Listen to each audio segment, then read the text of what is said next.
ડભોઈ તાલુકાના ફૂલવાડી ગામે આવેલા અરસંગ નદીના પટ પર મોડી રાત્રે મોટા પાયે ગેરકાયદેસર રીતે રેતી ખનન ચાલી રહ્યું હતું. અધિક નિયામક ફ્લાઇંગ સ્ક્વોડ ખાન ખનીજ કમિશનર ગાંધીનગરની સૂચનાના આધારે મોડી રાત્રે ફ્લાઇંગ સ્ક્વોડે મોટા પાયે દરોડા પાડ્યા હતા.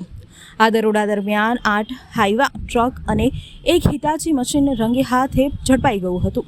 રોડ દરમિયાન 2.50 કરોડથી વધુનો મુદ્દામાલ જપ્ત કરવામાં આવ્યો હતો. આ કાર્યવાહી 2 રોયલ્ટી ઇન્સ્પેક્ટર D.N. પ્રજાપતિ અને રોહિતસિંહ જાદવ તથા માઇન સુપરવાઇઝર હિતેશ પટેલ સહિત કુલ 14 સભ્યોની ટીમ દ્વારા અમલમાં મૂકવામાં આવી હતી.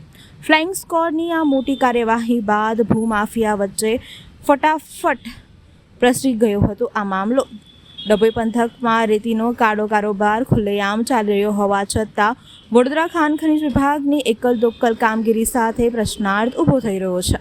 ખાન ખનીજ વિભાગ આ મામલે ગંભીર બની નિયમિત રીતે કાર્યવાહી કરે તેવી પંથકના લોકોની માંગ